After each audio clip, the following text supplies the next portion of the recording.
Hatim, okey. Sihat? Alhamdulillah. Assalamualaikum Ustaz. Hmm? Salam. Haji Hatim sihat?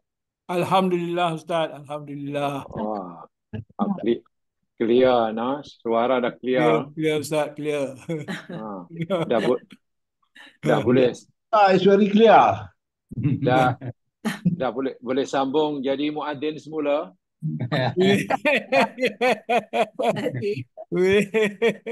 Alhamdulillah Ustaz. Boleh. Dah boleh sambung jadi muadzin semula ya. Alhamdulillah. Alhamdulillah Sihat. Ustaz, Alhamdulillah. Hmm. Ini Pak Naim ini. Pak Naim masih bingung nih. Cari apa nih Pak Naim ni? Dengar Pak Naim? Tak dengar. Tak dengar. Macam mana nak dengar kuliah ni tak dengar ni. Haji Naim. Apa yang tengok tu? Tengok gambar kah Haji Naim? Oi, masih jalan ke dapur pula. Ha. On kan audio itu Haji Naim. Tak dengar, tak dengar. Audio on kan? Audio. Oh, audio off tu. Wah, sampai dapur dah.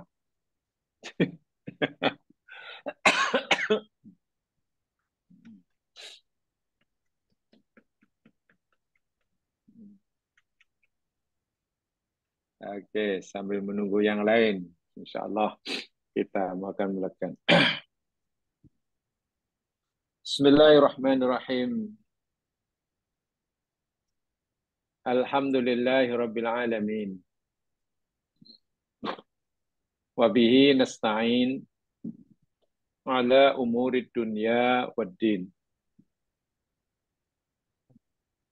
Salat wassalamu ala asyrafil anbiya wal mursalin. Nabiyina Rasulina Muhammad wa ala alihi wa ashabihi wa atba'ihi ila yaumiddin. Raditu billahi rabbah wa bil islami dina. Wa bi Muhammadin nabiyya wa rasulah. Rabbi shrah li sadri wa yassir li amri wahlul 'uqdatam min lisani yafqahu qawli. Amin.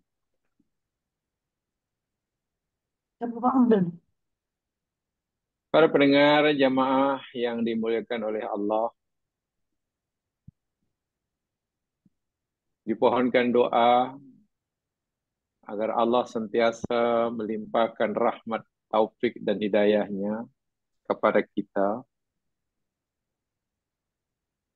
Semoga Allah terus membimbing kita ke jalan yang diridhoinya dalam masa umur di penghujung ini. Mudah-mudahan saki bagi umur kita yang tentunya tidak lebih panjang daripada umur dan usia yang telah kita jalani, akan jauh lebih baik, lebih memberikan kepada kita banyak manfaat daripada umur-umur yang lepas. Semoga saki bagi umur kita yang kita tidak tahu berapa hari, berapa minggu, berapa bulan, berapa tahun ini,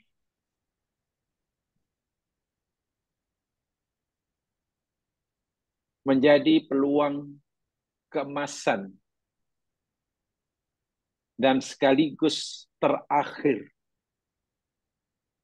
buat kita menambahkan bekalan untuk kita bawa berjumpa Allah kelak, sekaligus kita kurangkan bebanan yang memberatkan tanggungjawab kita ketika kita dipertanggungjawabkan kelak di mahkamah mahsyar. Selalu. Ya Allah, kabulkanlah permohonan hamba-Mu, bimbinglah hamba-Mu ke jalan yang diridhoinya, teguhkan pendirian iman hamba-hamba-Mu kepada keadilan-Mu, meyakini akan kebenaran ajaran agama-Mu, hingga akhir hayat kami yang Engkau telah tentukan. Amin. Muslimin muslimat yang dirahmati Allah sekalian, sengaja malam hari ini saya ingin mengajak jemaah sekalian untuk mempelajari sepotong ayat daripada Al-Quran. Saya merasa perlu menyampaikan ayat ini, karena ayat ini memberikan peringatan yang sangat jelas, lagi keras kepada umat manusia umumnya dan kepada umat Islam khasnya tentang amaran berlakunya musibah yang sangat besar.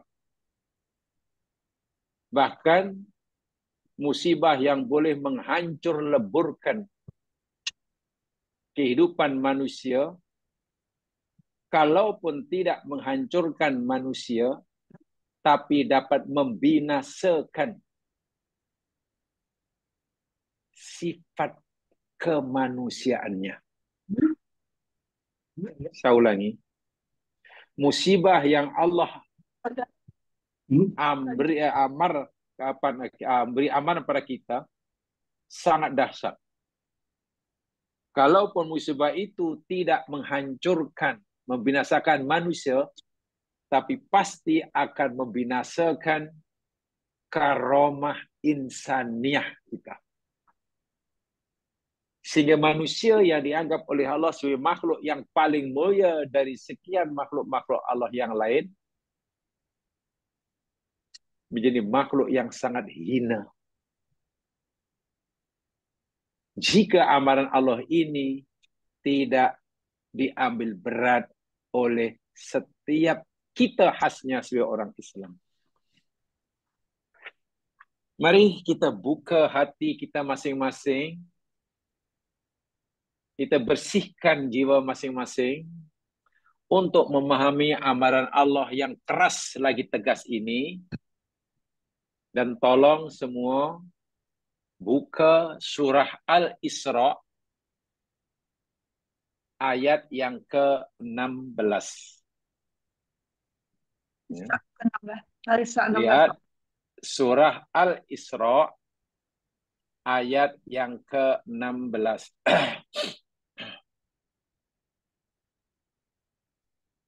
Mari kita renungkan sebagai renungan malam ini surah yang ke-17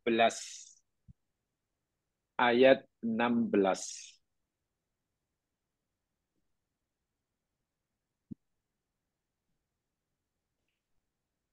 Nah, ini bahasa saya tajuk ngopi kita malam hari ini. Jadi tajuk ngopi malam hari ini kita hayati dan kita renungkan firman Allah dalam surah yang ke-17 ayat yang ke-16. Al-Isra. Baik, kalau semua sudah jumpa, mari kita pelajari sama. A'udzu billahi minasy syaithanir rajim. Wa idza aradna an nuhlika qaryatan amarna mutrafiha fafasaqu fiha fahaqqa 'alaiha al-qawlu fadammarnaha tadmira. Yang bermaksud wa idza aradna, dan apabila kami, kata Allah, menghendaki. Allah beritahu kita, wahai manusia, apabila kami menghendaki, kami nak, kami mau apa? An-nuhlika qaryatan. Allahu Akbar. Kami nak membinasakan, menghancur leburkan, membumi hanguskan, mengground zero-kan satu negeri, satu bangsa, satu umat, bahkan satu negara. Allah bagi amaran. Kalaulah kami nak, kami berkehendak nak binasakan satu negeri, ya maknanya bukan lagi tentulah penghuninya. Apa tanda-tanda awal yang Allah peringatkan pada kita? Amarna, kami perintah, kami suruh, kata Allah. Mutrafiha, Allahu Akbar. Mutrafiha. Mutraf itu jamaah sekalian daripada kalimat ta'rofa. Ta'rofa itu mana mewah. At-taraf itu mana kemewahan. Mutraf, orang yang diberi kemewahan. Jamaknya mutrafuna atau mutrafina. Jadi mutrafi maknanya orang-orang yang diberi kemewahan. Karena tidak semua orang Allah beri kelebihan kemewahan. Hanya. Itu kemudian pada negeri tersebut. Kami suruh, kami perintahkan orang-orang yang kami beri kemewahan di negeri itu untuk patuh pada kami. Apa maksud mutraf mewah ini? Boleh jadi orang itu diberi kemewahan berupa harta benda, kaya raya. Yang lain tak kaya raya. Mungkin orang itu Allah beri kemewahan, kebesaran, kelebihan dari segi ilmu. Sehingga jadi orang yang sangat berpengaruh. Orang yang ada harta punya pengaruh. Orang yang ada ilmu ada pengaruh. Atau mungkin orang diberi kuasa. Sehingga kami dahulu menggunakan istilah mutrafihani, orang-orang golongan elit. Sama ada elit kekuasaan, karena mereka orang berkuasa tidak banyak, atau elit harta benda, jutawan-jutawan, atau golongan elit cendekiawan, sarjana-sarjana, ulama-ulama. Orang-orang ini yang Allah kata, aku suruh mereka mematuhi perintahku. Buat apa yang aku suruh, tinggal apa yang aku tegah. Dan jika mereka itu fafasaku fiha, perhatikan betul-betul. Mereka bukan patuh kepada syariat Allah. Mereka yang kaya raya menyalahgunakan kekayaannya. Bukan sekadar menyalahgunakan dalam menggunakan kekayaannya, tapi juga salah dalam mencarinya. Maknanya fasaku. Golongan ilmuwan dengan ilmunya tidak mampu memperbaiki umatnya. Tidak mampu beliau umatnya. Bahkan seringkali kepintarannya, kepandaiannya, maaf, ini bahasa agak kasar dan keras, hanya untuk memperkaya diri sendiri. mentang-mentang ilmuwan, mentang-mentang ucap dengan orang, lalu sesuka hati menyalahgunakan kepintarannya. Coba jamaskan. Secara logiknya, orang yang banyak melanggar dalam tatanan sistem ekonomi, itu yang banyak melanggar itu orang-orang kampung atau justru pakar ekonomi atau orang yang terlibat dalam roda perekonomian. Ya.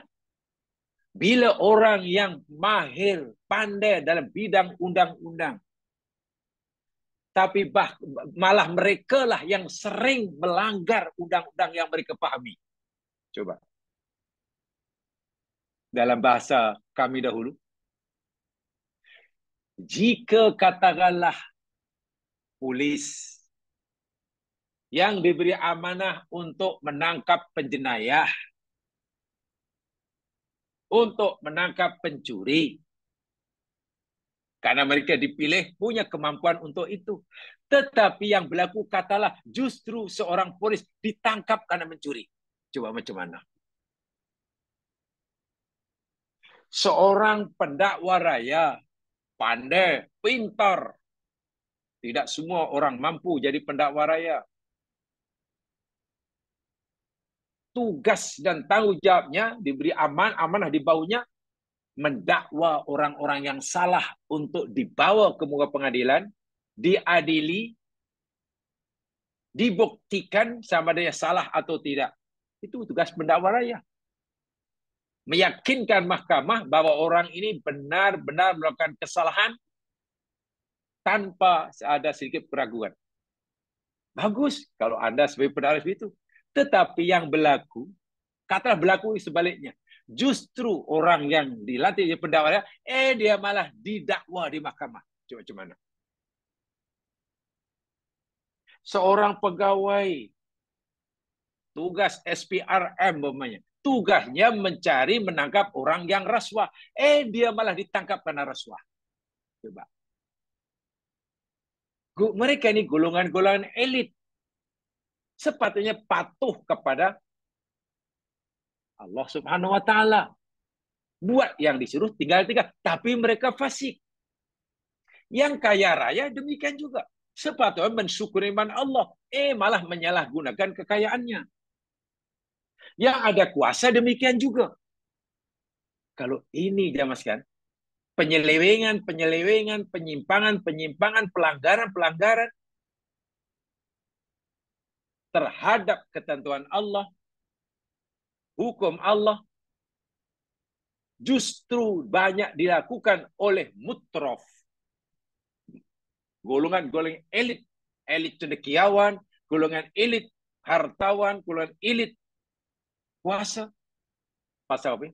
Apa Allah kata? Fahaqqa 'alaihal qaulu. Keras sekali amaran ini. Maka haqqa menjadi nyata. Benar berlaku.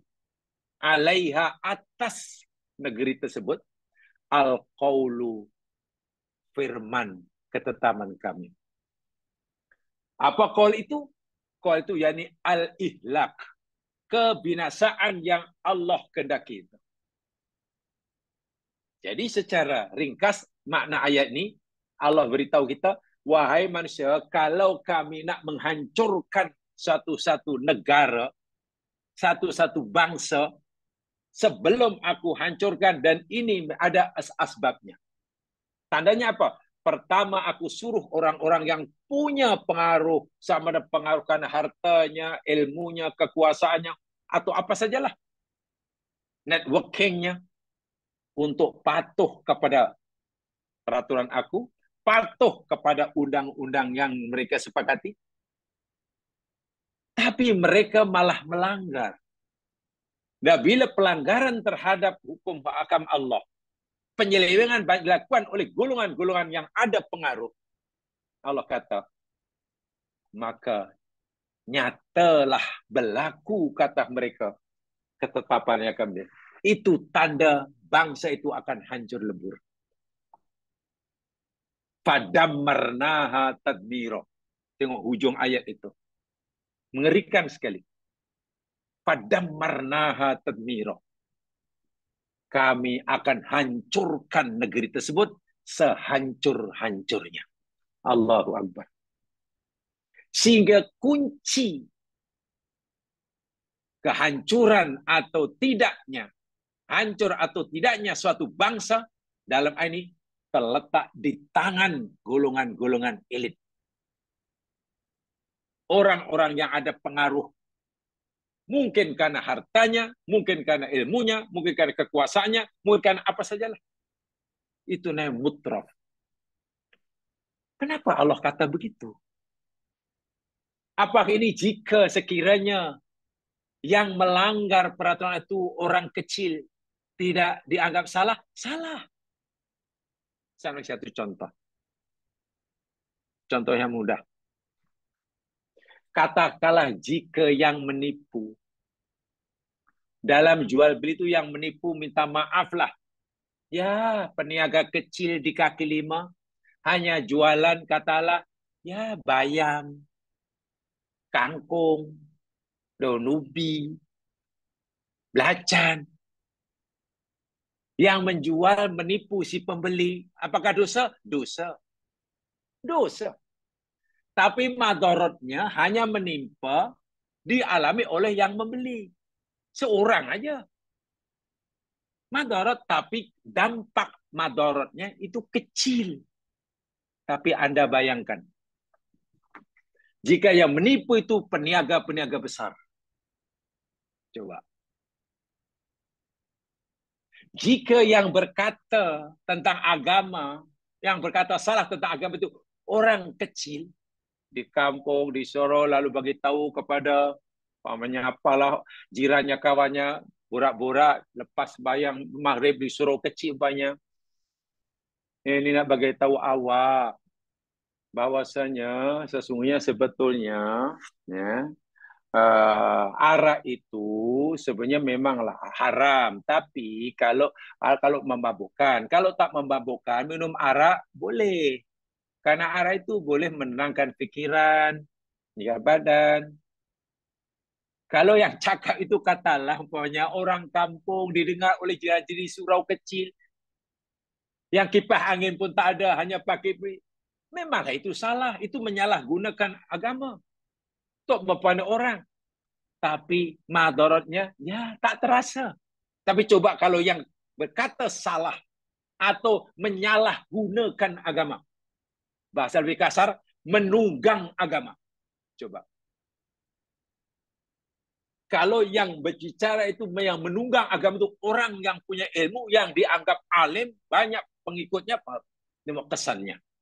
Luar biasa. Itu tuh guru tuh kata begitu, takkan salah. Pengaruhnya besar. Oke, katakanlah bila yang menyalahgunakan itu katakanlah hanya ketua rukun tetangga. Dia ada kuasa, tapi kuasanya hanya jiran-jirannya lah. Adalah 50 orang rukun tetangganya, jiran-kejirannya. Kesan madaratnya ya paling-paling dalam kawasan itu sajalah. Tapi coba kalau yang menyalahgunakan kuasa itu orang yang diberi kuasa besar dalam satu negara. Kesannya dahsyat. Perbuatannya kata sama-sama menipu. Tapi bila dilakukan oleh orang kecil, dengan dilakukan oleh orang besar, dampaknya, kesannya berbeza. Sebab itu Allah sebut di sini, jika orang-orang punya pengaruh ini melakukan kesalahan, dampaknya boleh menghancur leburkan masyarakat. Ini amaran yang keras daripada Allah. Dan saya yakin tidak seorang pun mengharapkan, menginginkan ia dan negerinya dihancurkan oleh Allah. Sama ada ketika ia masih hidup atau ketika dia sudah meninggal. Tak mungkin. inginnya aman, damai, tentram, rodiyah, mardiyah, baldatun thayyibatun wa rabbun ghafur. Tapi ayat ini amaran keras. Artinya, sejahtera atau tidaknya suatu bangsa, aman atau tidaknya, hancur atau tidaknya suatu negara, bangsa, Allah letakkan kuncinya, faktor penentunya di tangan mutrofin. Mutrofin yang kami pahami semasa masih belajar dulu, golongan-golongan elit. Sama ada elit kuasa, elit cendekiawan, elit harta. Orang yang punya pengaruh besar, yang jika melakukan kesalahan, dampaknya luar biasa. Ketua rukun, kata rukun tetangga, menerima rasuah. Bahaya. Tapi dampak rasuah yang dilakukan oleh ketua rukun tetangga tak seberapa. Tidak menggoncangkan negeri. Tapi coba kalau yang rasuah ini orang yang punya kuasa. Ini yang berlaku hampir di semua negara. Ayat ini sebenarnya ayat yang amat sangat keras.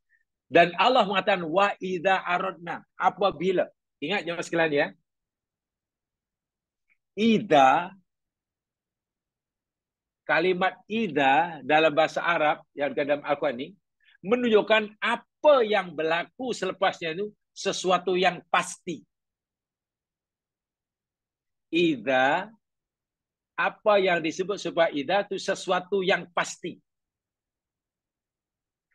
Kalau in, selepas huruf in, apa disebut selepas in itu sesuatu peristiwa yang mungkin terjadi, mungkin tidak.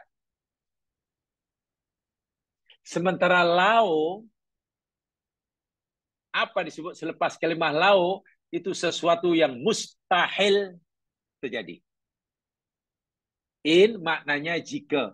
Idza maknanya apabila. Jika juga. Lau maknanya jikalau. Sama maknanya dalam bahasa Melayu. Tapi penggunaannya dalam bahasa Al-Quran lain. Bila ayat bermula dengan idza, apa yang disebut selepasnya, sesuatu yang pasti berlaku, pasti terjadi. Idza zulzilatil ardu zilzalaha. Allah kata, apabila bumi diguncangkan dengan seguncang-guncang dasarnya. Bertanya, adakah bumi akan diguncangkan? Jawapannya pasti. Dari mana kita pasti? Allah kata idza. Idza jaa nasrullahi wal fathu. Apabila telah datang pertolongan Allah dan pembebasan kota Makkah. Adakah waktu itu, ada waktu kota Makkah nanti akan dikuasai oleh Nabi? Pasti. Ketika ayat itu turun, Makkah belum dikuasai oleh Nabi Muhammad, masih dikuasai orang kafir. Tapi Allah sudah kata idza, pasti. Sementara in, apa disebut selepasnya itu mungkin iya, mungkin tidak.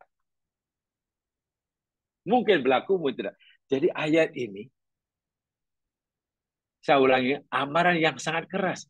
Karena apa yang Allah katakan ini pasti berlaku. Maknanya, suatu negara pasti akan diranapkan oleh Allah, dihancurkan oleh Allah, jika orang-orang yang mutraf diberi kelebihan dan orang lain, mutraf nih, belum yang itu tadi, sudah banyak melakukan pelanggaran-pelanggaran.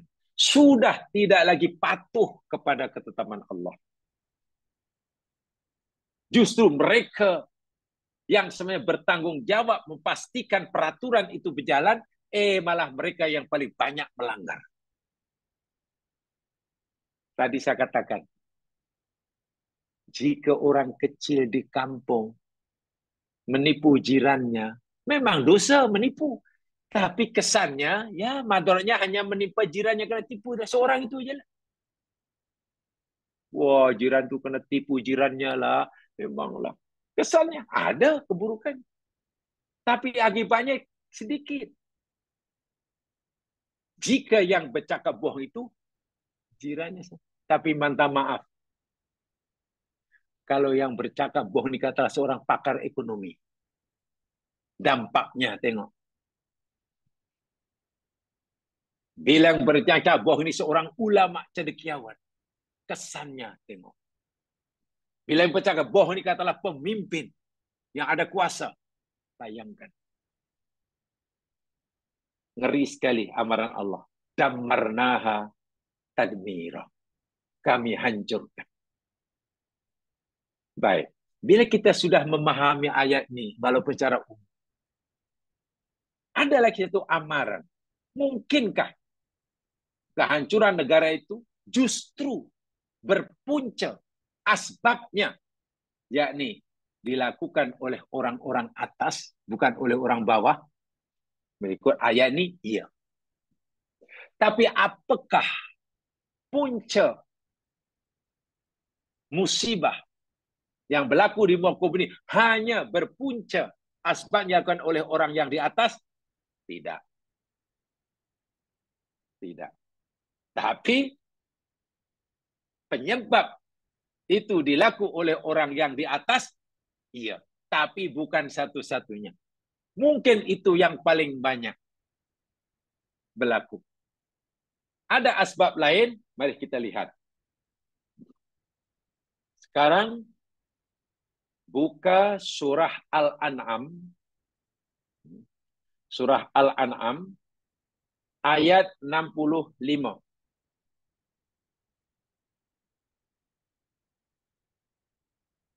Surah Al-An'am, surah yang ke-6. Ayat 65.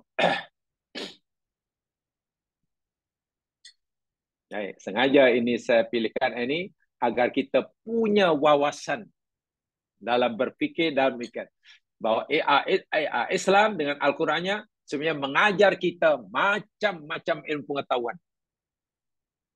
Al-Quran bukan hanya bicara surga neraka, bukan cara bicara halal haram, bukan secara bicara tentang solat, haji, wudhu dan sebagainya. Al-Quran juga bicara bahkan dengan ayat yang sangat jelas lagi tegas kaitan amaran kebinasaan suatu negara dan bangsa. Akan dihancur leburkan manusia dan juga negaranya. Di dalam surah Al-An'am ayat 65. Tengok. Ini juga amaran juga nih. Kaitan dengan ayat yang kita pelajari tadi. A'udzu billahi minasyaitonir rajim. Qul huwal qadiru ala an yab'atha 'alaikum 'adzaban min fawqikum أو من تحت أرجلكم أو يلبسكم شيعا ويذيق بعضكم بأس بعض انظر كيف نصرف الآيات لعلهم يفقهون. Qul, katakan wahai Muhammad, Allah suruh Nabi Muhammad SAW memberitahu kepada umatnya, termasuk kita. Yang suruh beritahu Allah. Yang menyuruh beritahu Allah. Yang disuruh untuk beritahu kepada kita, Nabi Muhammad. Tentu perkara yang serius. Tidak mungkin Allah menyuruh Nabi menyampaikan sesuatu kepada kita, benda yang remeh-temeh. Tak mungkin. Bila sesuatu itu Allah menyuruh Nabi untuk sampai berita, pasti sesuatu yang sangat-sangat serius. Sehingga kita wajib menganggapnya ini benda yang sangat-sangat serius. Jangan remehkan. Ayat seperti ini jangan dilewati itu saja. Dilalui, lepasi gitu saja. Tak kisah, jangan. Kita mesti merasa perlu memperuntukkan masa kita merenungi, menghayati ayat-ayat seperti ini. Apalagi Allah mulakan kul Muhammad, sampaikan tau. Ini benda yang mustahak penting. Umatmu, hambaku wajib mengetahui. Karena benda sangat-sangat mustahak bagi mereka. Begitu seakan-akan penting sekali. Apa dia yang Allah suruh sampaikan pada kita, pada nabinya? Kul, katakanlah wahai Muhammad, huwa dia Allah. Al-Qadiru, maha berkuasa. Qadir, maha berkuasa. Ala, atas. Ayyab'atha alaikum, mengutuskan, mengirimkan, membangkitkan, menimpakan alaikum atas kamu azaban siksa.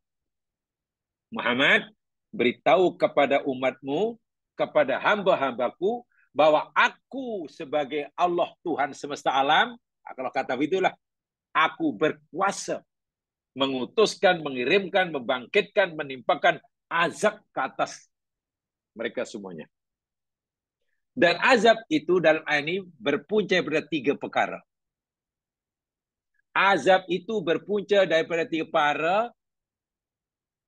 berpunca pada 3 asbab. 1, min fauqikum. Azab yang datangnya dari atas kamu. Dari atas. Azaban min fauqikum, azab yang dari atas kamu. Yang kedua, au min tahti arjulikum, atau azab yang datang dari bawah kaki-kaki kamu. Nomor 2.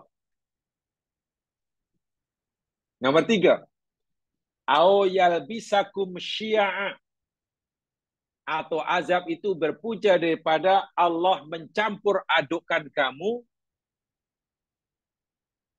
dan bercampur kamu dan kamu menjadi syi'a. Syi'a itu jamak daripada syiah. Mufradnya syiah, jamaknya syiah. Apa makna syiah? Golongan, kumpulan. Golongan ini jadi golongan pelbagai puak-puak. Nah, syiah itu puak A, puak B, puak C. Dah sudah berpuak-puak. Kemudian wayudhiku ba'dakum ba'sa ba'din. Kemudian sebagian puak itu, katalah kita manusia yang jumlahnya tak tahu berapa bilion ini, menjadi 10 puak. 10 puak, 10 kumpulan. Puak A menimpakan serangan kepada pihak puak B. Puak B menimpakan kezaliman kepada puak C. Puak C menimpakan kezaliman pada D. D menekan pada A. Ini saling menzalimi, saling menyerang, saling menjatuhkan, saling bermusuhan. Yang ketiga, unzur kaifa nusarriful ayati la'allahum yafqahun. Perhatikan betul-betul. Unzur kaifa, bagaimana nusarriful ayat. Kami jelaskan ayat-ayat, bukti kebenaran kami. La'allahum yafqahun, supaya mereka dapat memahami. Baik. Kalau ayat yang kita pelajari tadi,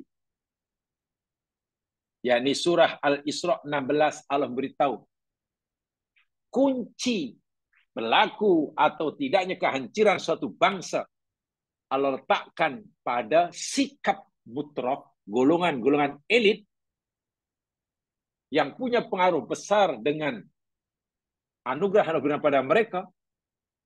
Jika mereka menyalahgunakan anugerah ini, hancur negara itu. Surah Al-An'am 65 ini memberitahu pada kita ada 3 jenis musibah yang akan menimpa kita. 3 jenis musibah itu, 1, datangnya dari atas kita. 2, datangnya dari bawah kaki kita. ketika datangnya dari sesama kita. Kumpulan A, kumpulan B, kumpulan itu saling bergaduh serang menyerang. Kalau kita baca tafsir-tafsir klasik, ya mas kalian, ya tafsir itu dulu lah yang kita warisi. Mereka menjelaskan azab yang turun dari atas kamu, yakni turun dari langit. Ya mungkin angin puting beliung, hujan besar, hujan yang lebat berhari-hari sehingga banjir besar, gitu lah. Petir atau apa sajalah. Hujan batu seperti zaman Nabi Lut. Azab dari bawah kaki, kata mufassir dahulu, yakni gempa bumi. Gempa bumi, tsunami yang dahsyat menyapu bersih daratan, atau tanah runtuh, atau tanah bergerak, apa ya? Apa istilah tanah bergerak? Apa Haji Anan? Kan ada kadang tanah itu bukan tanah runtuh ya, tanah itu bergerak, boleh bergerak macam air. Apa istilah apa tuh? Kalau tanah runtuh kan hanya runtuh di atas kan. Tanah tidak. Dia merekah kemudian bergerak macam aliran air. Ya mungkin di bawah itu ada air sehingga tanah itu boleh gerak sehingga boleh menyapu bersih. Ini pernah sering berlaku di Indonesia. Bahkan yang terbaru tahun bila itu, dan rupanya setelah saya dengar berita dan saya tengok, saya Google, ya rupanya di daerah saya, tempat kampung halaman saya, mana satu daerah, distrik lah. Ya lebih kurang kalau pergi tempat itu mungkin dalam 1 jam dah sampai lah. Tempat pegunungan. Licin kawasan itu. Karena tanah itu runtuh kemudian terus bergerak macam air. Apa itu istilahnya? Apa tuh? Haji Anman. Jangan dulu belajar dari geologi itu. Apa istilahnya? Apa Ji namanya itu? Allah apa? Fluktuasi namanya. Fluctuation. Tanah yang bergerak macam banjir, macam air aliran. Ya kalau tak salah dulu istilah masih belajar fluktuasi dibacanya fluctuation ke apa. Ya memanglah kalau berkaitan dengan harga, kadang dalam pasaran pun ada istilah fluktuasi, tapi dalam istilah geologi pun ada. Ada. Itu tafsir lama. Musibah adab dari bawah kita, yakni gempa bumi, tsunami, atau berlakunya fluktuasi tanah, atau apa sajalah. Yang ketiga puncanya, yakni pergaduhan, permusuhan, perpecahan antara puak-puak yang berlaku dalam satu negara tersebut. Mereka mungkin satu bangsa. Mereka mungkin punya bahasa yang sama. Mereka mungkin punya bendera kebangsaan yang sama, punya mata uang yang sama. Tetapi karena mereka ini berpuak-puak, dan tiap-tiap puak ini merasa tidak puas selagi belum dapat menghapuskan puak yang dianggap lawannya. Saling serang menyerang. Mula-mula daripada segi ucapan, lama-lama sudah melalui kekuatan, hingga sampai peringkat mengangkat senjata kalau negara lain. Wa'iyadzubillah. Ini azab Allah. Tafsir klasik memang begitu. Tapi ada tafsir, termasuk Ibnu Abbas, itu sih bukan orang klasik, ya, itu sahabat Nabi. Memahami azab yang turun dari atas itu azab yang menimpa negara yang puncanya daripada orang-orang yang duduk di atas. Jadi maksudnya sama dengan surah Al-Isra ayat 16. Berpuja pada kecerobohan orang-orang yang di atas, ketidakjujuran orang yang di atas, kebohongan yang kecurangan yang dilakukan oleh golongan elit, mutraf. Itu bahaya sekali. Itu azab dari atas kita. Dan itu bencana luar biasa. Sangat-sangat luar biasa. Ya lihat sajalah. Zaman Fir'aun hancur lebur itu kan berpuja pada Fir'aun, orang atas. Rakyatnya samina wa atokna saja. Ya, rakyat Mesir pada zaman Fir'aun, siapa yang berani melawan Fir'aun? Maharaja. Mendapat dirinya Tuhan. Akhirnya Mesir dihancur leburkan. Diperingatkan oleh Musa, mereka tidak mau dengar. Bencana atau musibah adab yang datang dari bawah kaki kita, dari Quran tadi dari bawah kaki, itu kata Ibnu Abbas, yakni bencana atau musibah yang ditimbulkan oleh rakyat bawah, orang-orang kecil. Bahasa modernnya, jika rakyat ramai, orang awam, rakyat kecil yang sudah tak tahan menerima ketidakadilan yang mereka yakini, mereka hidup susah, ini susah, merasa mereka tidak diperlakukan secara adil sebagai manusia, dalam bahasa modern, mereka pasti akan mengamuk. Mereka sudah tidak peduli lagi dengan undang-undang. Mungkin dengan bahasa yang halus, mereka akan turun jalan, demonstrasi, itu tak apalah. Tapi coba kalau sudah peringkat yang paling dasar. Saya berikan contoh yang real saja mas sekalian ya. Karena itu telah berlaku, jadi nyata lah. Syria maklum tahun 97 dahulu, 1997 dan 1998. Dunia mengalami krisis ekonomi yang sangat dahsyat. Masuk melanda Asia Tenggara, Indonesia, Malaysia, Thailand, Korea, tak terkecuali. Termasuk negara jiran Indonesia yang paling parah, paling dahsyat.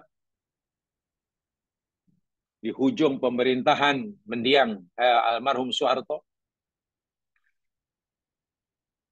Dahsyatnya kehancuran di Indonesia, sehingga pikiran Soeharto turun itu, rupanya, yakni ditimbulkan oleh gulungan-gulungan marhain, rakyat kecil, sudah berani berteriak, pergi ke istana, pergi ke parlemen, bakar kedai.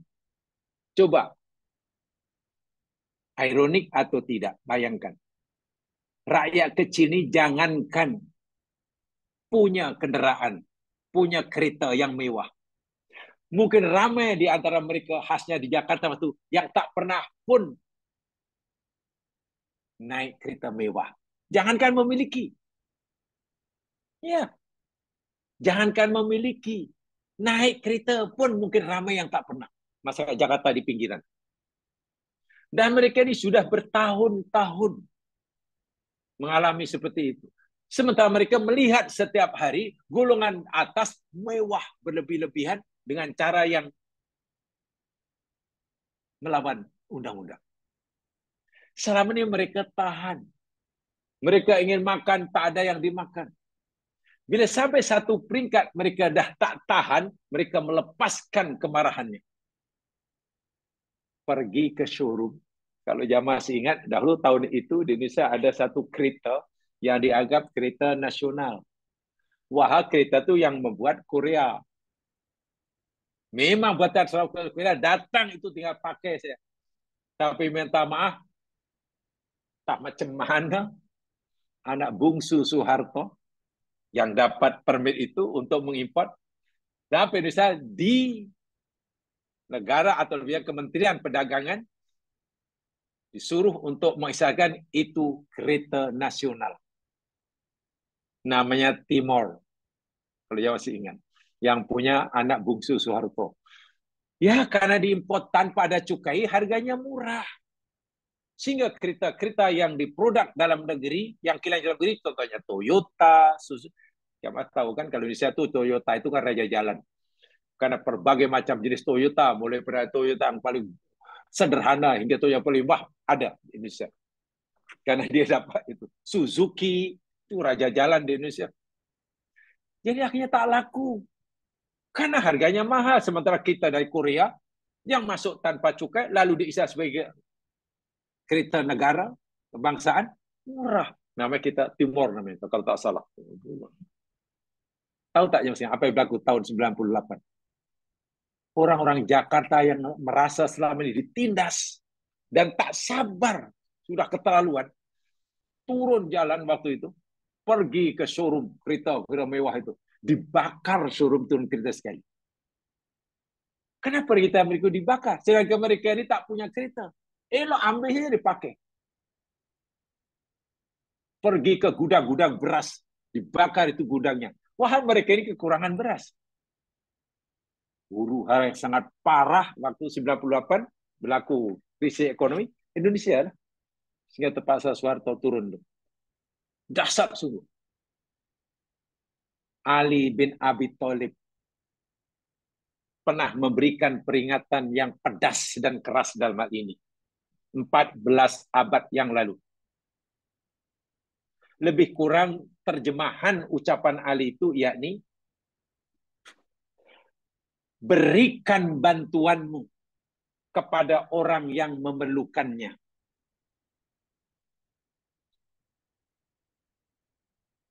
Jika tidak, akan tiba masanya mereka tidak memerlukan, tidak maukan bantuan kamu, tapi mereka maukan nyawa kamu.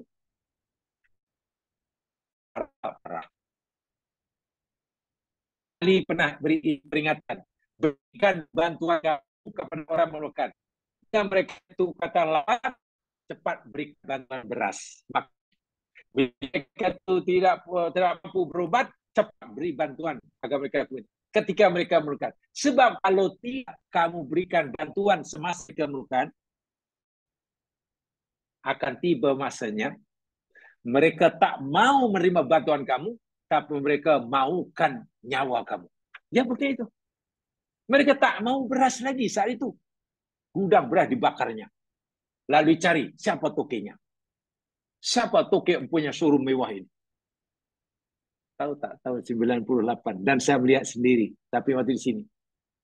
Ramai toke-toke orang Indonesia.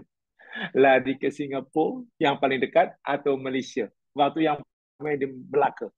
Kebetulan saya jumpa di Melaka. Ramai orang Indonesia. Saya tanya dari Medan cari itu. Dan banyak memang orang berada lah. Cerita mereka keadaan, oh dia itu huru hara. Habis macam mana? Ya, kita sedang menunggu beritahu. Kalau sudah aman kita akan balik karena mereka sudah mengamuk. Tengok, nyawa toke itu terancam. Karena mereka tidak lagi mau beras. Mereka mau toke beras.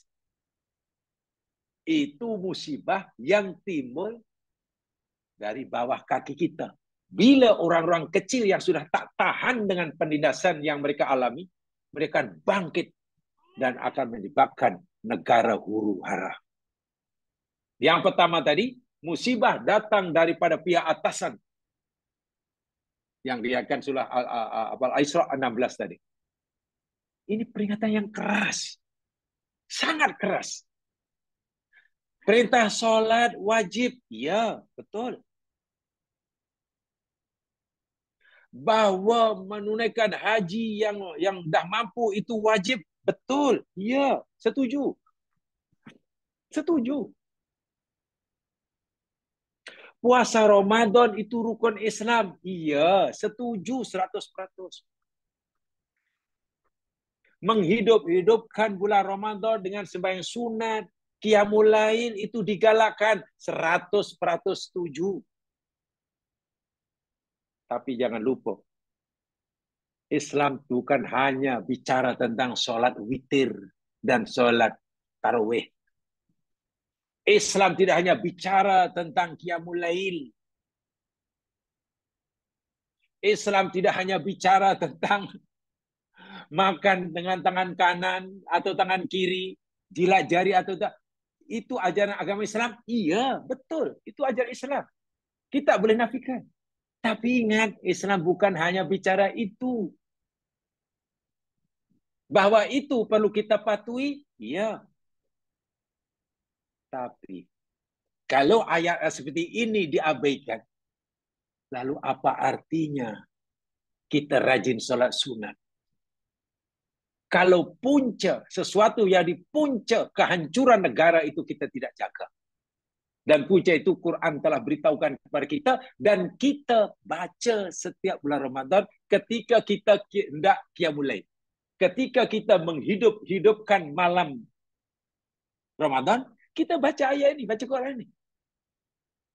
Kalau kita langsung tak mengambil peringatan daripadanya, karena kita lebih tertumpu untuk sembahyang sunat, walaupun tidak salah, wah itu rugi betul bagi saya. Sebab mengabaikan ayat ini, madaratnya lebih besar daripada orang yang tidak sembahyang tarawih. Orang yang tidak sembahyang tarawih pada bulan Ramadan, rugi, ya, betul. Tapi madarat yang menimpanya taklah seberat, sedasar madarat akibat kita tidak mengambil berat tentang Al-Isra 16, Al-An'am 65. Begitu maksud saya. Jadi sepatutnya ayat seperti ini memang kita highlightkan. Agar kita mampu melihat Islam itu dalam skop yang lebih luas, lebih sempurna. Agar semua orang Islam itu melihat Islam itu sangat sempurna, sebenarnya diyakini. Bicara semua aspek kehidupan. Baik, itu kedua ya. Kata Ibn Abbas, adab dari atas itu berpunca pada orang yang ada kuasa. Azab datang daripada bawah kaki yang berpunca pada bila rakyat kecil sudah bangkit protes karena sudah tidak tahan terhadap ketidakadilan yang mereka rasai. Dan itu boleh menghancurkan negara. Yang ketiga dalam Al-An'am 65 ini apa? Azab apa? Berpunca daripada sikap saling serang menyerang, sikap saling memusuhi, sikap ingin saling menjatuhkan puak lain. Jika di suatu negara itu hanya ada dua puak saja, dua syiah. Syiah di sini jangan dipahami syiah maknanya syiah fahaman agama seperti di Iran ya, bukan. Syiah itu maknanya puak. Puak A, puak B. Kan di Malaysia pun banyak puak-puak. Bila sikap puak-puak ini sikap ingin menghancurkan lawannya, ingin memusuhi lawannya, itu kesannya luar biasa jemaah sekalian. Kawan boleh jadi lawan. Puak lain yang sakit, puak yang bersama dengan tidak mau lagi menziarahinya. Bayangkan. Bila ada saudara Muslim meninggal karena ia berada di puak yang tidak sehaluan dengannya, tidak mau takziah. Bayangkan. Dan itu sudah musibah, itu sudah tanda-tanda awal yang tidak seharusnya terjadi. Karena permusuhan yang berlaku yang ditimbulkan ketika ini sangat dahsyat. Semasa menuntut, pensarah ayat ini memberitahu begini. Kamu tahu tak peperangan yang paling dahsyat? Ya, yang paling dahsyat itu ya dululah perangan ketika Perang Dunia Kedua. Ya. Mereka menghancurkan Jepun, jatuhkan 2 bom di Hiroshima Nagasaki. Ya, memang itu dahsyat. Peperangan antara 2 negara, 2 bangsa itu memang dahsyat. Tapi ada lebih dahsyat daripada peperangan antara 2 negara. Kata pensarah saya dahulu. Apa itu? Peperangan yang paling dahsyat itu yakni perang saudara. Waktu itu agak terkejut juga. Apa ada perang saudara? Ada. Mana dalilnya? Al-An'am 65. Al-An'am yang bahan akhir itu yakni perang saudara. Sama-sama bangsanya, sama-sama benderanya, sama-sama bahasanya, tapi karena sudah berpecah jadi puak-puak, mereka saling jatuh-menjatuhkan, sehingga berlaku perang saudara. Di Pakistan ada perang saudara. Di Afghanistan, waliyadzubillah, jangan sampai merebak ke negeri ini. So itu tanda-tanda perpecahan mesti segera dihentikan. Dan seorang Muslim wajib menahan dirinya untuk berkata-kata atau bertindak yang mungkin boleh menjadi asbab perpecahan. Ini mesti dielak. Lebih ke orang Islam. Lebih orang Islam. Karena ini menepati ajaran Quran. Jangan sampai Quran yang menjadi kitab suci kita, yang kita baca, yang kita kaji, justru kita yang pertama melanggarnya. Jika orang non-Muslim tidak ikut Al-Quran, itu wajar. Patut. Maksud saya, ya mudah kita fahamkan Amerika non-Muslim tak Al-Quran. Tapi jika orang Muslim sendiri yang malah pertama kali melanggar Al-Quran dalam tindakan ucapannya, nah itu yang pelik. Dan mungkin tidak ramai yang menyadari akan ayat ini. Ingat, peperangan yang paling dahsyat itu, yakni perang sedara. Itu dahsyat sungguh. Dahsyat. Jika katakanlah, minta maaf ya, Zionis Yahudi membantai saudara muslim kita di Gaza, dahsyat. Ya, dahsyat, betul. Bunuh tanpa beri kemanusiaan. Iya, dahsyat. Alasannya apa? Nak berebut tanah. Ya, dahsyat. Tapi apakah kita tak pikir anak Adam, okelah namanya Qabil, sanggup dan rela sampai itu membunuh saudara namanya Habil. Bukan berebut tanah. Mereka ini ada persamaan DNA. Hingga peringkat membunuh. Hanya karena dengki. Korbannya tidak diterima, sementara si Habil diterima. Mana lebih dahsyat? Pembunuhan yang dilakukan oleh Habil terhadap Qabil terhadap Habil, atau pembunuhan yang dilakukan oleh Zionis. Memang keduanya dahsyat. Tapi kalau kita renungkan, pembunuhan yang dilakukan oleh dalam keluarga, itu lebih dahsyat daripada pembunuhan yang dilakukan oleh orang yang berbeza bangsa dan berbeza negara. Perang saudara itu peperangan yang paling luar biasa. Dan Allah ingatkan, bila berlaku perang saudara, itu adalah musibah. Itu azab Allah. Ini ayatnya. Yakni, huru-hara kehancuran yang ditimbulkan oleh puak-puak yang ada di antara kamu dan saling puak menimpulkan kezaliman, serangan pada puak yang lain. Ada 3 punca musibah. Ada 3 jenis musibah. Ada yang datang dari atas karena puncanya orang di atas. Ada yang datang daripada bawah karena puncanya daripada orang kecil.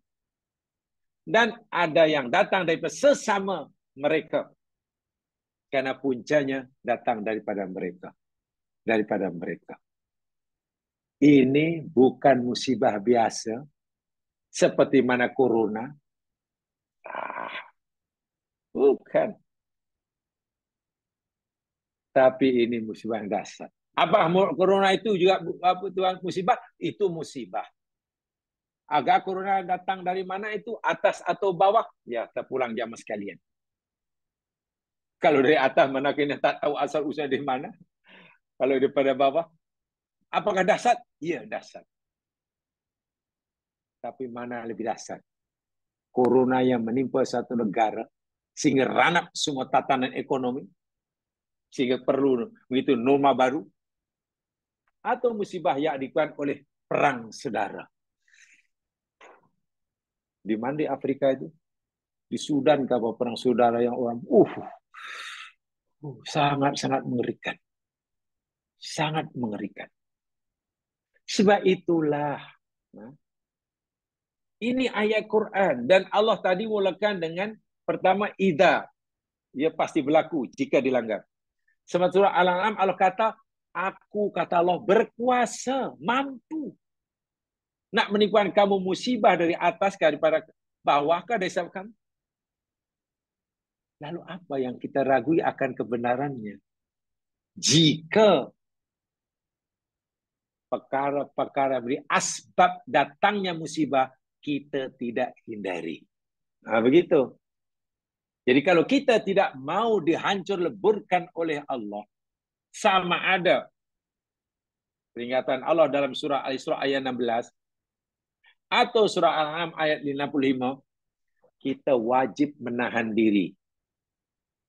Menahan diri daripada melakukan suatu perbuatan atau mengucapkan satu ucapan yang mungkin menjadi asbab berlakunya azab.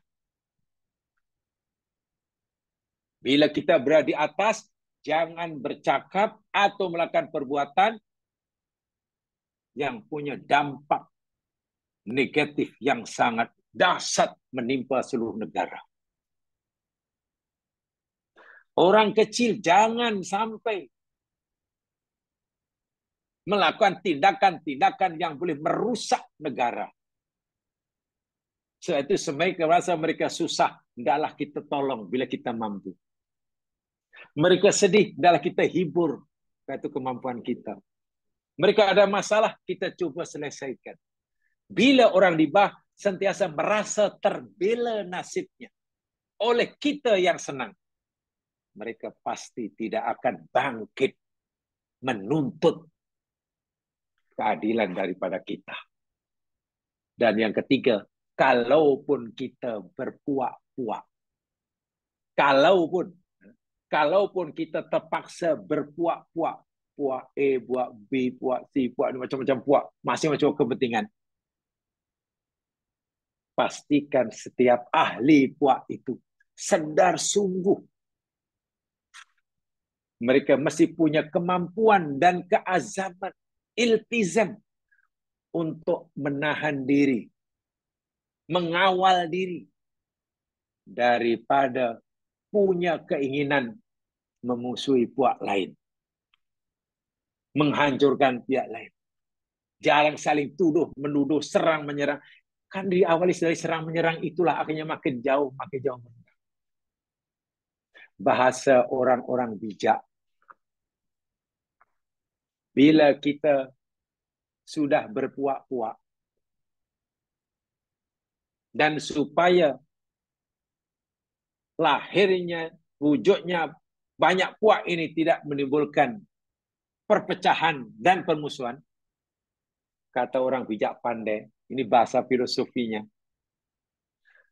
berusahalah kamu membina jambatan, bukan meninggikan dan menebalkan tembok pendinding pembatas. Puak A, puak B berusaha untuk membuat jambatan. Sehingga walaupun berbeza puak, masih berhubung. Bukan antara A dan B, puak ini berusaha untuk meninggikan tembok, menebalkan dinding, sehingga tak nak tengok yang lain. Itu bahaya. Itu kata orang bijak pandai.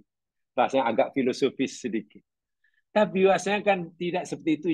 Bila orang sudah berbeza saja, punya kumpulan yang lain saja, usaha untuk membuat jambatan itu sudah kurang.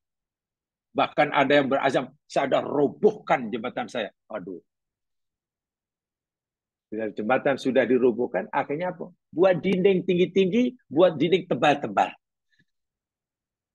Apa kita pikir itu menepati ajaran Islam? Apa kita pikir orang yang tidak patuh syariat itu hanya orang yang tak solat? Hanya orang yang tak zakat? Hanya orang yang tak pergi tarawih? Apakah orang yang menyalahi firman Allah, ayat Allah ini juga termasuk orang yang taat beragama? Nah inilah. Islam wajib kita lihat secara syumul. Menyeluruh, komprehensif dan lengkap serta sempurna. Sehingga dalam kehidupan ini tidak ada ruang, tidak ada aspek kehidupan kita ini yang tidak diatur oleh Islam. Tidak ada. Islam ada di setiap langkah sepak terjang kita. Dalam bidang ibadah, dalam bidang akidah, dalam bidang syariah, dalam bidang ekonomi, dalam bidang berorganisasi, dalam bidang perniagaan, dalam bidang apa saja. Di situ ada Islam. Ada peraturan. Yang diatur oleh Islam bukan hanya bab solat, angkat tangan macam mana, letak tangan di mana. Yang ini pun kadang-kadang tidak selesai sehingga orang gaduh karena berbeza cara angkat tangannya. Allahu Akbar walillahilhamd. Islam bukan hanya mengatur bagaimana ibadah haji yang betul. Tapi ini yang dahsyat. Bahwa orang tak sholat itu dosa besar, iya, setuju. Bahwa orang tak mau sholat itu telah melakukan jenayah yang berat di sisi Allah, iya. Tapi madorotnya menimpa dia sajalah, seorang aja lah. Dia tak sholat, dia yang masuk neraka. Orang lain tak masuk neraka. Madorotnya menimpa dia paling tidak. Tapi coba kalau orang di atas yang ada kuasa, ada pengaruh, melanggar ayat ini. Melanggar perintah Allah. Coba. Saya kata tadi. Kalau orang kecil mencuri, apakah boleh? Tak boleh. Apakah ada madarat? Iya. Tapi dampak madaratnya, ya paling-paling yang punya pisang. Tuan punya pisang yang dianiaya. Seorang aja karena pisang yang dicuri oleh orang. Tapi bayangkan, minta maaf. Kalau orang yang ada kuasa, kalau orang yang ada pengaruh mencuri, madaratnya menimpa ribuan, jutaan umat manusia. Sebab itu serius. Allah nyatakan, ini orang-orang mutraf. Wahai hambaku yang mutrafun. Ingat, keselamatan bangsa kamu, keselamatan negeri kamu, terletak pada sikap kamu. Bila kamu patuh pada perintahku, selamatlah kamu dan selamatlah bangsa dan negaramu. Tapi jika kamu menderhaka, fasik kepada aku, hancurlah kamu, hancurlah negara dan bangsa. Masya Allah. Itu saya kata tadi, ini adalah amaran bencana yang terdahsyat bagi saya. Terdahsyat, sangat-sangat dahsyat. Dan itu berlaku dalam sejarah manusia berkali-kali. Berkali-kali. Itu menjadi kewajiban setiap kita, jemaah sekalian.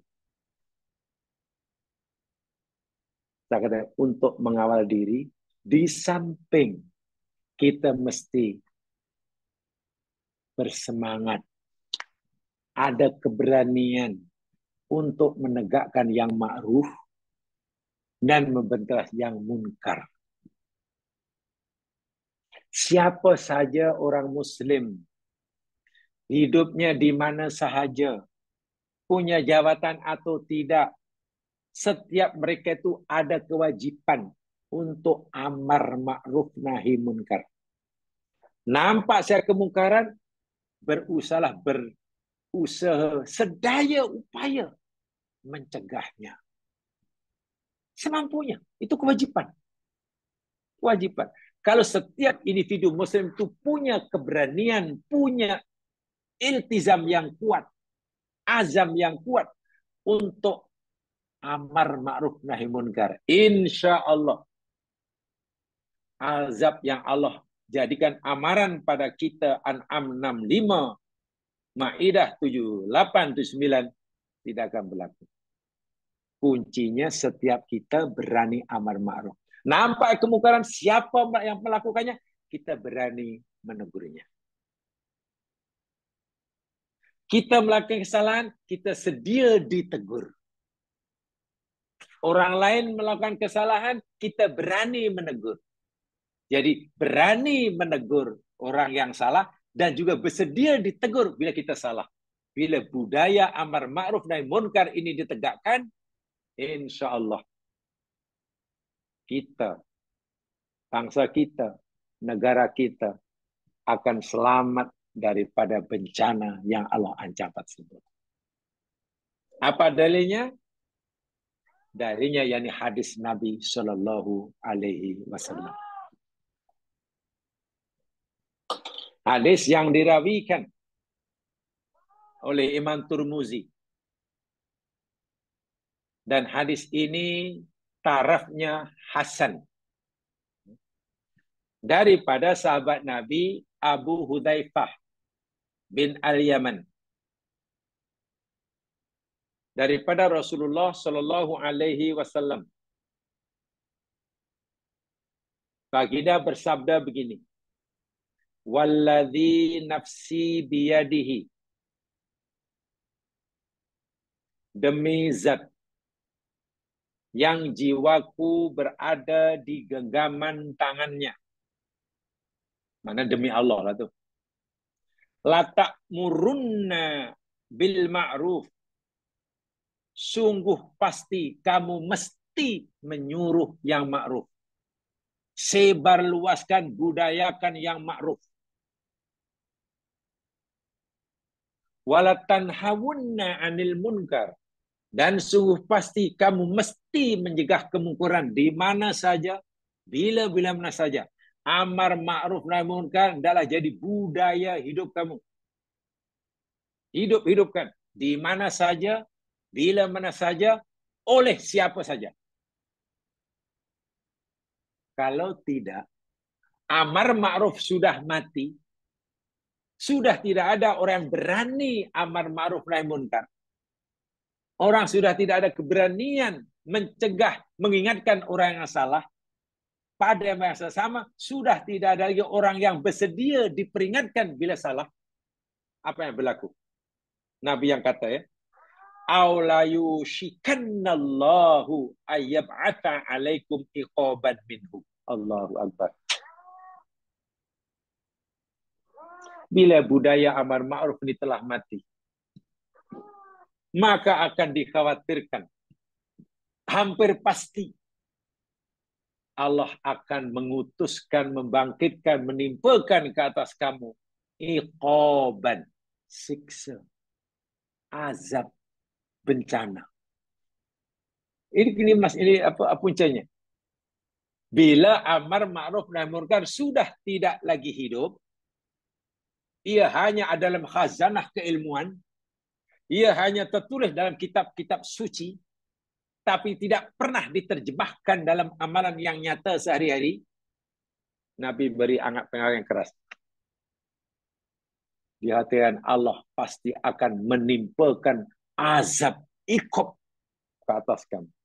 Dan bila azab itu sudah turun menimpa kamu, musibah yang melanda kamu, akibat daripada kamu sudah tidak lagi berani amar ma'ruf munkar, thumma tad'unahu, kemudian kamu merayu-rayu pada Allah. Ya Allah, selamatkan kami. Ya Allah, hilangkan azab ini. Ya Allah, angkatlah musibah ini. Kita merayu berdoa pada Allah. Semuanya. Tapi, fala yustajabu lakum. Doa kamu tidak didengar oleh Allah. Doamu tidak dimakbulkan. Ngeri tak ngeri amar Nabi ini. Bila amar ma'ruf sudah mati, Allah akan timpakan azab pada kita karena yang buat mungkar akan bermajarela karena merasa benar, tak ada siapa yang berani menegurnya. Yang ma'ruf dah hilang sama sekali. Masing-masing sudah tidak peduli. Saat itu semua orang yang baik mungkin akan merayu pada Allah. Sembahyang hajatlah, itulah, inilah. Tapi Nabi kata, fala yustajabu lakum. Allah tidak kabulkan doa kamu. Masya-Allah. Itu hadis hasan.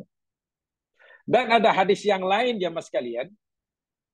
Tapi hadis ini dinilai oleh Su'aib Al-Arnaud dalam takhrij kepada Syiarul Alamin Nubala.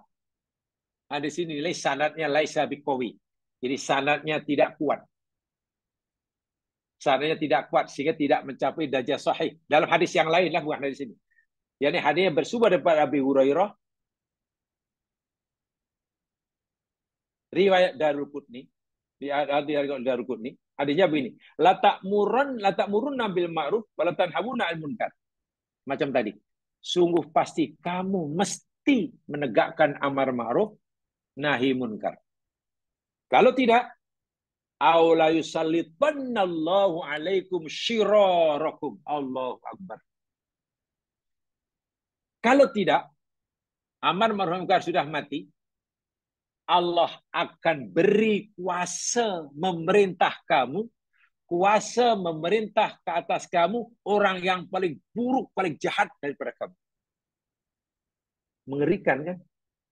Bila amar ma'ruf nahi munkar ini sudah mati, kuasa memerintah negara itu Allah berikan pada orang paling jahat, bukan yang paling baik. Dan bayangkan jika suatu negara itu mendapat yang paling jahat di negeri itu. Pasti musibah. Hancur.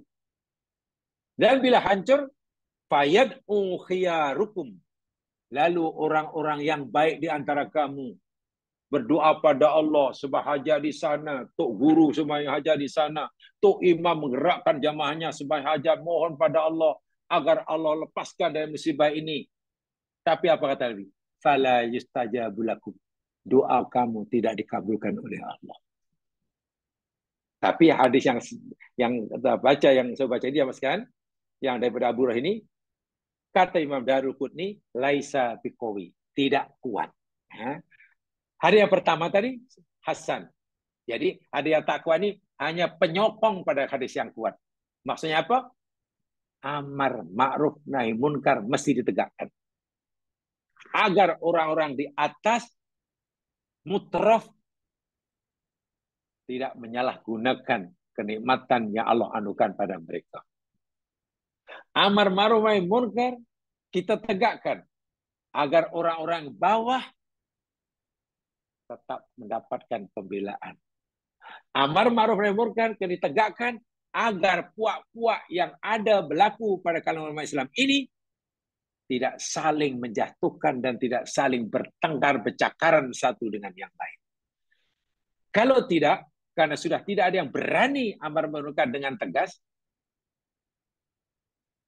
bukan tidak berani menegur, tapi juga tidak bersedia ditegur, amaran Nabi sangat keras.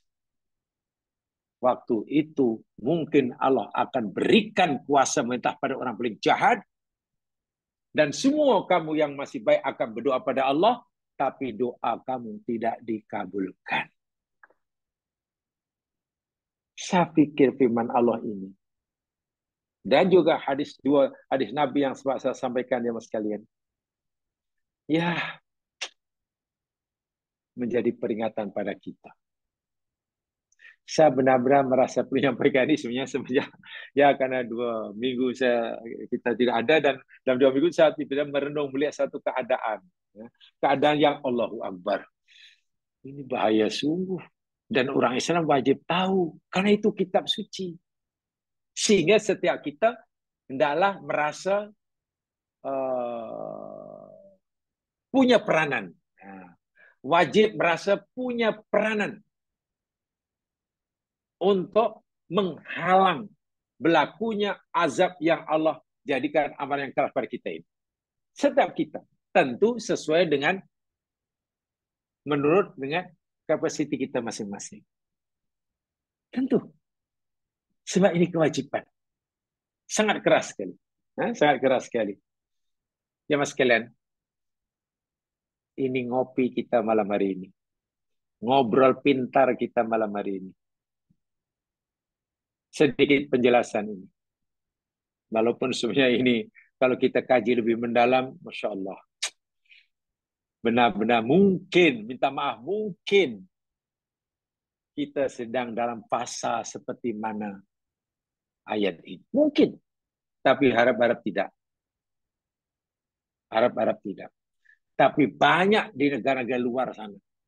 Benar-benar telah menjadi contoh, menjadi bukti akan kebenaran amaran Allah ini. Ya, di Afrika sudah lama negara di Afrika. Banyak negara-negara Asia, normal itu. Yang luar biasa. Dan yang mengerikan tadi, yang ketiga tadi. Dalam surah apa namanya? Al-An'am. Surah Al-Ma'idah. Ayat 9 itu yang sangat Al-An'am ayat yang 65 yang terakhir. Bahasa yang mudah. Azab yang Allah ancamkan itu bila telah berlaku perang saudara. Bukan antara bangsa, antar negara-negara, tapi perang saudara. Dan itu sangat mengerikan sekali. Berpunca daripada perpecahan umat menjadi banyak puak dan golongan. Kalau setakat itu tak jadi masalah. Masalahnya bila sudah berpuak-puak, ingin saling menjatuhkan puak yang dianggap lawan dan musuhnya. Bayangkan.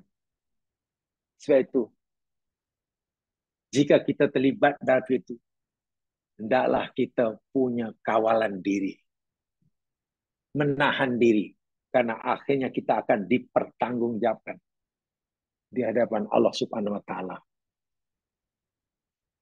Apakah kita benar-benar kita menjadi salah satu asbab berlakunya bencana itu karena tindakan kita atau tidak?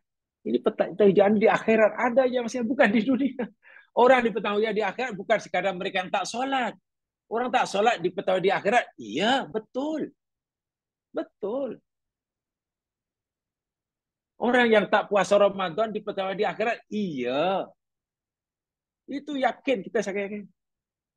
Tapi apakah hanya mereka yang tak sholat tak puasa yang dipertanggungjawabkan di akhirat? Tidak. Termasuk inilah. Betulkah kita ini? Tidak termasuk mereka jadi asbab turunnya azab. Kalau kita menjadi asbab. Dan Allah Maha tahu. Oh, hambaku ini menjadi salah satu penyebabnya. Oh, hambaku ini terlibat. Oh, hambaku itu bebas. Itu Allah Maha tahu. Alim. Dan ia sari'ul hisab. Tadi saya nyatakan. Mudah-mudahan saki bagi umur kita yang kita tak tahu berapa lama ini. Lebih memberikan manfaat kepada kita khasnya dan kepada umat manusia. Bagaimana caranya? Ya, kita kena ada ilmu berdasarkan Quran. Ilmu kembali pada Quran dan hadis termasuk dalam perkara-perkara seperti ini.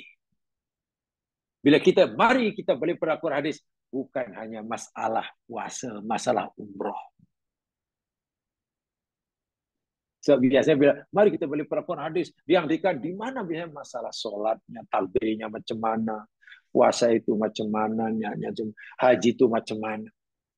Apa hanya itu Quran dan hadis bicara? Bukankah itu hanya sebagian kecil saja daripada kandungan Quran dan hadis Nabi? Kenapa ayat-ayat semuanya mempunyai peranan kedua yang sangat besar dalam Islam? Bahkan boleh menentukan sejahtera atau tidaknya suatu bangsa.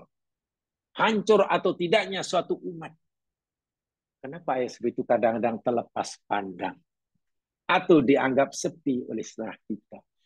Ini yang perlu kita renung betul-betul. Tidakkah kita merasa bersalah bila mengabaikan amaran Allah yang sangat keras ini? Paling tidak gitu. Bila kita tadabbur dengan lebih dalam, lebih dalam. Saya itu secara pribadi, saya memang selalu ingin berusaha, mencoba sedaya upaya untuk mengetengahkan kepada diri saya sendiri, dan alhamdulillah mungkin kepada sahabat-sahabat, ayat Al-Quran atau hadis-hadis Nabi yang kadang-kadang terlepas pandang oleh kebanyakan kita. Atau mungkin selama hidupnya macam tak pernah mengambil berat. Wah, itu perkara yang sangat penting. Yang sangat penting. Itu tujuan saya. Tidak ada tujuan lain kecuali semata-mata ingin berusaha menjalani apa yang Allah tetapkan dalam Al-Quran. Dan Nabi tetapkan dalam hadisnya. Mudah-mudahan Allah berkati kita semuanya. Kurang lebihnya mohon dimaafkan. Mari kita dengan bacaan tasbih kifarah dalam surah Al-Qasr. Subhanakallahumma wa bihamdika asyhadu an la ilaha illa anta astaghfiruka wa atubu ilaik.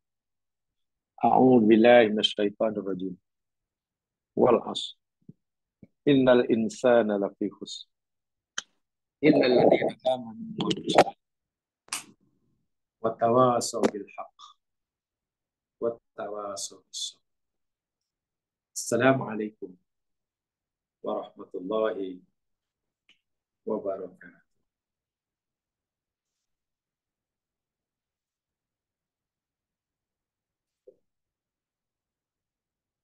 Nampaknya malam hari ini guru besok kita tak ada. Malam hari ini guru besok kita tak ada. Saya tak tahu siapa menjadi host malam ini.